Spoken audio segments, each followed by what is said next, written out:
The Miss Marvel finale just dropped on Disney Plus today, and if you have not seen it yet, spoiler warning for the finale of Miss Marvel. A lot of good stuff happened, especially towards the end of this episode, but overall the episode was really good. But we're going to talk about everything that happened in this episode, so if you enjoyed this video today, feel free to like and subscribe for future Marvel content. Again, spoiler warning for the finale of Miss Marvel. So the episode opens with Bruno and Kamala trying to escape damage control running throughout Jersey City.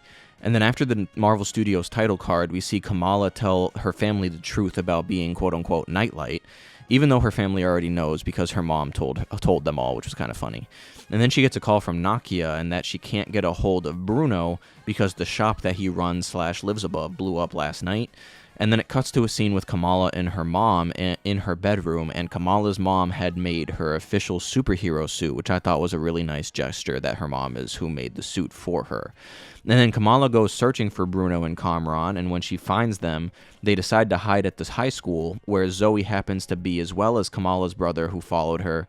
And they devise a plan, and Kamala calls the Red Dagger for help to get Kamran out of the city and to Pakistan, and they just have to get him to the harbor to do so. Now, honestly, this whole thing, I thought it was cool to get the Red Dagger to help get Kamran to Pakistan, obviously, but like Zoe just being there and Kamala's brother being there, I didn't question it during the episode, and it doesn't really bother me that much. But it's just kind of like, okay, so we're just doing things to do things. Like Kamala's brother just followed her, and Zoe was just there making her TikToks because like the auditorium or something has better lighting. It was just plot device at that point, and also to make Zoe a good person by the end of the series. Not that she wasn't a good person before, but she was obviously a slight bully to Kamala at the beginning of the show. But anyway, so Damage Control shows up and they stall them by basically all dressing up the same and using unorthodox tricks like pelting them with softballs and mixing chemicals to make like a bunch of foam to like just materialize pretty much. I don't know chemistry that well, but they did some science stuff to make a bunch of foam to trip them up and stuff. And then Kamran learns what happens to his mom, or happened to his mom, I should say, and he turns like semi-bad for a second, like not really, but he goes outside and he like wants to confront Damage Control, but he can't control his powers. Damage Control starts to shoot at him, and then Kamala jumps outside to protect him. And then they both get pelted with like a shockwave that looks like, I know it's probably been said before by other people, but these do look like the shockwaves that were used on the Incredible Hulk back in the 2008 film, which it makes sense for them to repurpose some stuff like that. But they both get pelted with a shockwave, and then when they're cornered, Kamala does her signature Embiggen transformation, which is a huge move that she does in the comics. It's like her signature, but obviously it's not like she becomes super huge, and she's not a polymorph at this point, so she just basically makes crystallized legs and crystallized arms that are a little bit bigger than what she has, and then she starts wrecking up Damage Control, and Kamran helps out too, but he seemingly like can't really control his powers like that. And then she forms a bubble around Kamran, and then she helps Kamran escape underground so he can get to the harbor. And then when she releases the bubble that she put around them, all of the citizens who were looking on everything that happened surrounded Kamala to protect her from Damage Control. And then Kamala ends up being able to get away. And then the Damage Control agent, the woman, I don't even know what her name is, honestly, but she gets fired because she was basically going against the main Damage Control dude's orders the whole time, who was the dude from No Way Home.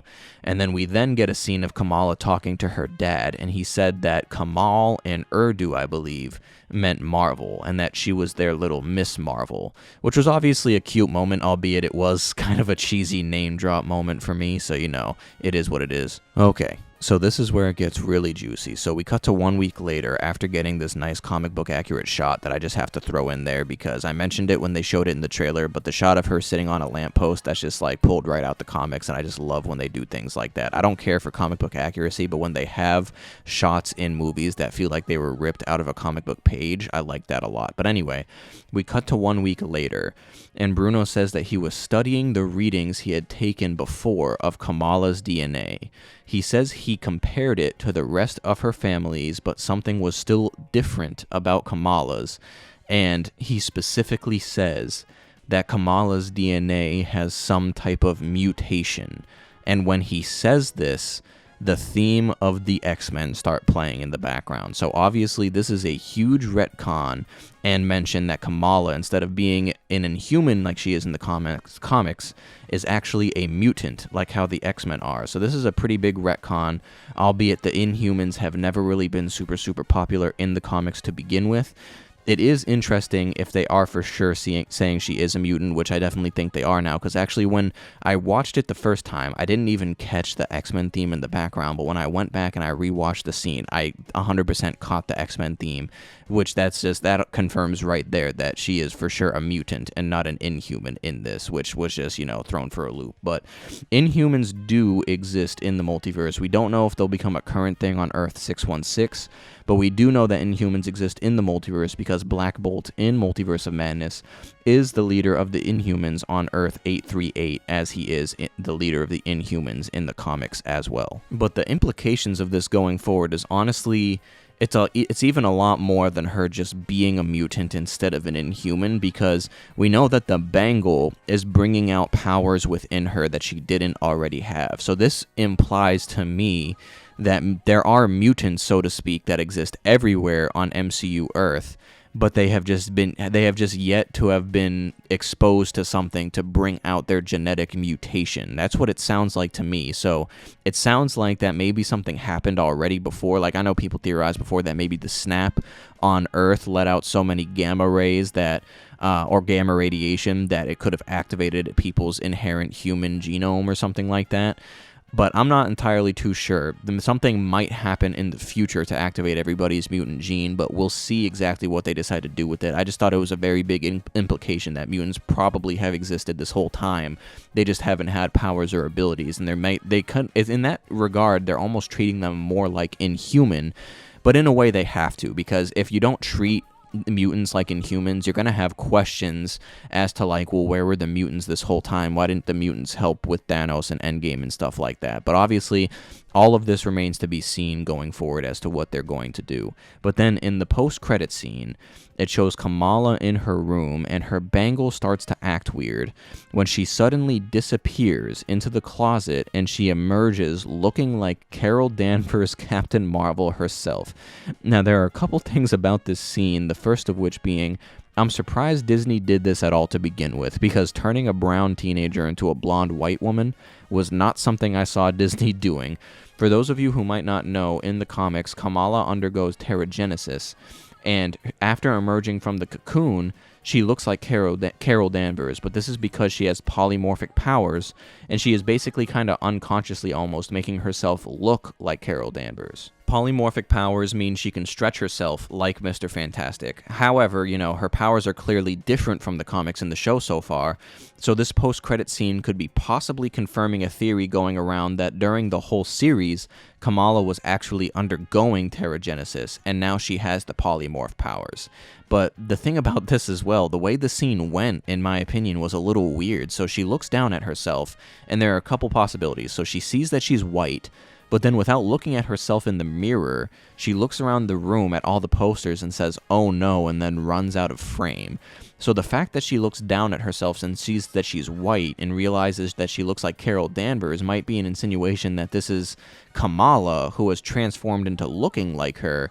But the thing about that is she never looked into her mirror, so how does she exactly know that she looks like Carol Danvers?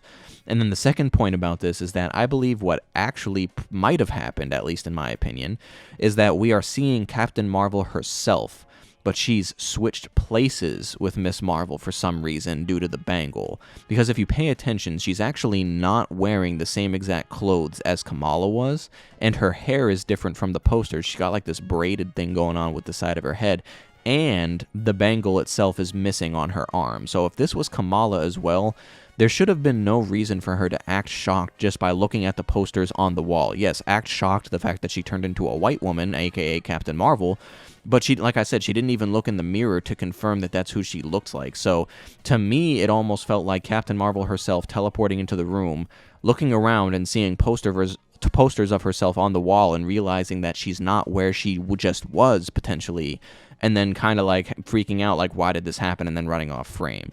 Overall, I think the main issue with this scene, honestly, is the lack of clarity as to what just happened, because the people familiar with the comics are going to think that she transformed into Captain Marvel herself, albeit there is evidence that says that that might not be the case, and then people who are not familiar with comics at all are just going to be even more confused. So I think that there's just a big lack of clarity with this post-credit scene that hopefully they'll clarify maybe a little bit going forward, maybe with a The Marvels trailer coming out. It's probably not going to come out anytime soon, but by the time that trailer comes out, hopefully we might have some answers as to what exactly happened. But comment down below if you are excited that Kamala is now a mutant instead of an Inhuman, or if you think that's a bad decision, or what you might think have happened in the post-credit scene. Like, I don't really know what to make of it. I feel like it could go either way at this point, but it remains to be seen. But I honestly think this entire series was good. It was a lot better than I initially thought it would be. I'd probably give it an 8 to an 8.5 out of 10,